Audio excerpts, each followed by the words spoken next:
നമസ്കാരം, news at 11:30 സ്വാഗതം. കുന്നംകുളം ഉപജില്ലാ സ്കൂൾ കലോത്സവത്തിന്റെ ഔപചാരിക ഉദ്ഘാടനം ചാവക്കാട് വിദ്യാഭ്യാസ ജില്ലാ ഓഫീസർ ടി രാധ നിർവഹിച്ചു.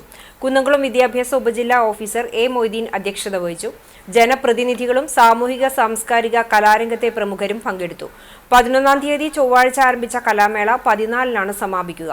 ഓഫ് സ്റ്റേജ് മത്സരങ്ങളും LP UP വിഭാഗം നാടോടി നൃത്തവും ചൊവ്വാഴ്ച നടന്നു. Erumapetty government higher secondary school, government LP school, Nirmala English medium high school, presidency college, hope public school, sky auditorium എന്നിവിടങ്ങളിലാണ് വേദികൾ ഒരുക്കിയിട്ടുള്ളത്. 8 പ്രധാന വേദികളും ഉപവേദികൾ ഉൾപ്പെടെ 15 വേദികളിലാണ് മത്സരങ്ങൾ നടക്കുന്നത്. 309 ഇനങ്ങളിലായി നടക്കുന്ന മത്സരങ്ങളിൽ 89 സ്കൂളുകളിൽ നിന്നായി 7000-ലധികം വിദ്യാർത്ഥികൾ മാറ്റുരയ്ക്കും. എരുമപ്പെട്ടി ദുബായ് പാലസ് ഓഡിറ്റോറിയത്തിലാണ് ഭക്ഷണശാല ഒരുക്കിയിട്ടുള്ളത്. ദിവസവും 5000 പേർക്കുള്ള ഭക്ഷണമാണ് തയ്യാറാക്കുന്നത്. കലോത്സവത്തിന്റെ തത്സമയ സംപ്രേഷണം CCTV പ്രാദേശികം ചാനലിലും യൂട്യൂബ് ചാനലിലും ഉണ്ടായിരിക്കും.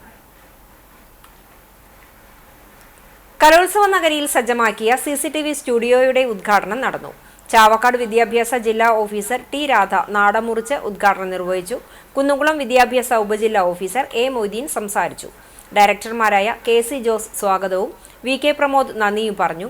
CCTV മാനേജർ സിൻഡോ ജോസ്, മറ്റ് സംഘാടകർ തുടങ്ങിയവർ പങ്കെടുത്തു. ഉപജില്ലാ കലോത്സവങ്ങളും ജില്ലാ കലോത്സവങ്ങളും ഈ പ്രദേശത്ത് വരുന്ന ജില്ലാ കലോത്സവങ്ങളും ഞങ്ങളുടേതായ 1 ലക്ഷം വീടുകളിലേക്കും ഓൺലൈനായിട്ടും എത്തിക്കുന്ന ഒരു പണിയാണ് ഞങ്ങൾ ചെയ്തുകൊണ്ടിരിക്കുന്നത്. ചാവക്കാട് ഉപജില്ലാ കലോത്സവം പൂർണ്ണമായിട്ടും ഞങ്ങൾ തുടക്കം മുതൽ അവസാന സമയം വരെ ഞങ്ങൾ തത്സമയം സംപ്രേഷണം ചെയ്തിരുന്നു. ഇനി കുന്നോളം ഉപജില്ലാ കലോത്സവം ഇതുപോലെ തന്നെ എല്ലാവർക്കും വീട്ടിലിരുന്ന് കാണാവുന്ന തരത്തിലും അതുമാതിരി ലോകത്ത് എവിടെ ഇരുന്നാലും ഓൺലൈനിൽ കാണാവുന്ന തരത്തിലും ഞങ്ങൾ സജ്ജീകരിച്ചിട്ടുണ്ട്. സ്കൂളുകളിൽ വന്നുകൊണ്ട് കാണാൻ കഴിയാത്ത നിരവധി ആളുകളുണ്ട്. അവർക്ക് അവരുടെ സമയം നഷ്ടപ്പെടാതെയും എല്ലാ കാര്യങ്ങളും റെക്കോർഡ് ചെയ്യപ്പെടുന്നതുകൊണ്ട് തന്നെ വീണ്ടും കാണാനുമുള്ള ഒരു അവസരം കിട്ടുന്നു. അത് വളരെ മികച്ച ഒരു പ്രവർത്തനമായിട്ട് തന്നെയാണ് കാണുന്നത്. എല്ലാ അസുഖബാധിതരായാലും എല്ലാവർക്കും വീട്ടിലിരുന്നു കൊണ്ട് കാണാനുള്ള ഈ ഒരു അവസരം ഉണ്ടാക്കിയതിൽ ഏറ്റവും അധികം ഞങ്ങൾ എല്ലാവരും സന്തോഷിക്കും. CCTV എന്നും ജനങ്ങളുടെ കൂടെ നിന്നുകൊണ്ട് ജനങ്ങൾക്ക് വേണ്ടി പ്രവർത്തിക്കുന്ന ഒരു സംവിധാനമായിട്ടാണ് എനിക്ക് തോന്നിയിട്ടുള്ളത്. ആയതുകൊണ്ട് തന്നെ വിദ്യാഭ്യാസ വകുപ്പും അത്തരത്തിൽ തന്നെയാണ് കാണുന്നത്. കാരണം കഴിഞ്ഞ കുറെ വർഷങ്ങളായി, ഏകദേശം 20 വർഷത്തോളമായി ഈ ഇത്തരത്തിലുള്ള പരിപാടികൾ ജനങ്ങളിലേക്ക് അതിന്റെ മൂല്യം ഒട്ടും ചോർന്നു പോകാതെ തന്നെ വീടുകളിലേക്കും അതുപോലെ തന്നെ ലോകത്തിന്റെ നാനാഭാഗങ്ങളിലേക്കും എത്തിച്ചു കൊടുത്തുകൊണ്ട് ഈ കലയുടെ കൃത്യത ഉറപ്പുവരുത്തിക്കൊണ്ട് തന്നെ എത്തിച്ചു കൊടുക്കാൻ CCTV ചെയ്യുന്ന ശ്രമത്തെ പ്രത്യേകം അഭിനന്ദിക്കുകയാണ്. അതോടൊപ്പം തന്നെ കഴിഞ്ഞ വർഷങ്ങളിലൊക്കെ ജില്ലാ കലോത്സവവും അതേപോലെ തന്നെ അതിന് മുമ്പത്തെ വർഷം സംസ്ഥാന കായികമേളയും കുന്നംകുളത്ത് വെച്ച് നടന്നപ്പോഴൊക്കെ തന്നെ കൃത്യമായി അതിന്റെ എല്ലാ തലങ്ങളും ജനങ്ങളിലേക്ക് എത്തിക്കുന്നതിന് വേണ്ടി മുഖ്യ പങ്ക് വഹിച്ചത് CCTV തന്നെയാണ്.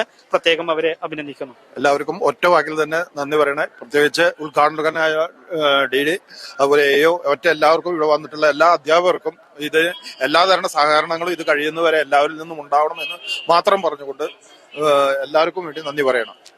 തൃത്താല ഉപജില്ലാ കലോത്സവത്തിൽ മികച്ച നേട്ടം കൈവരിച്ച ചാലിശ്ശേരി ഗവൺമെന്റ് GLP സ്കൂളിൽ വിദ്യാർത്ഥികളും അധ്യാപകരും ചേർന്ന് ആഹ്ലാദ പ്രകടനം നടത്തി. ചെണ്ടമേളത്തിന്റെ അകമ്പടിയോടെ സ്കൂളിൽ നിന്നും ആരംഭിച്ച ആഹ്ലാദ പ്രകടനം അറക്കൽ അങ്ങാടി വഴി സ്കൂളിലെത്തി സമാപിച്ചു. കുട്ടികൾ ട്രോഫികൾ കൈകളിലേന്തി ആഹ്ലാദ പ്രകടനത്തിൽ പങ്കെടുത്തു. LP അറബിക് വിഭാഗത്തിൽ 3-ാം വർഷവും അഗ്രിഗേറ്റ് ഫസ്റ്റ് നിലനിർത്തിയപ്പോൾ ജനറൽ വിഭാഗം അഗ്രിഗേറ്റ് 3-ാം സ്ഥാനം നേടി. ഉപജില്ലാ ശാസ്ത്രമേളയിലും സ്കൂൾ 2-ാം സ്ഥാനം നേടിയിരുന്നു.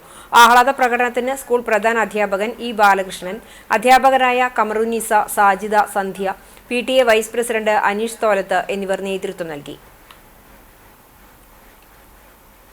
M കൃഷ്ണൻകുട്ടി സ്മാരക പുരസ്കാരം അരിയന്നൂർ ഉണ്ണികൃഷ്ണൻ ഏറ്റുവാങ്ങി. തൃശൂരിൽ ശ്രീ പത്മം ഓഡിറ്റോറിയത്തിൽ നടന്ന പുരസ്കാരദാന സമ്മേളനത്തിൽ തേറമ്പിൽ രാമകൃഷ്ണൻ അധ്യക്ഷത വഹിച്ചു. Guruvayur Devaswom chairman doctor VK Vijayan ഫലകവും 12,000 രൂപയും അടങ്ങുന്ന പുരസ്കാരം കൈമാറി. ഗ്രന്ഥശാല സംഘം തൃശൂർ ജില്ലാ പ്രസിഡന്റ് പ്രൊഫസർ ഹരിദാസ് സ്വാഗതം പറഞ്ഞു. പ്രൊഫസർ PN ഗണേഷ് പരിചയപ്പെടുത്തൽ നിർവഹിച്ചു. അരിയന്നൂർ ഉണ്ണികൃഷ്ണൻ മറുപടി പ്രസംഗവും നടത്തി. ചരമം വെട്ടിപ്പുഴയ്ക്ക് വടക്കുഭാഗം താമസിക്കുന്ന മുക്കണ്ടത്ത് പരേതനായ കുഞ്ഞാവു മകൻ അബ്ദുറഹ്മാൻ നിര്യാതനായി. 85 വയസ്സായിരുന്നു. ഖബറടക്കം ബുധനാഴ്ച രാവിലെ 11 മണിക്ക് മന്ദലാകുന്ന ജുമാഅത്ത് പള്ളി ഖബർസ്ഥാനിൽ നടത്തി. ജമീല ഭാര്യയും രജീഷ്, റജീന, റജീബ് എന്നിവർ മക്കളുമാണ്. ഇതോടെ ന്യൂസ് അറ്റ് 11:30 സമാപിക്കുന്നു. നമസ്കാരം.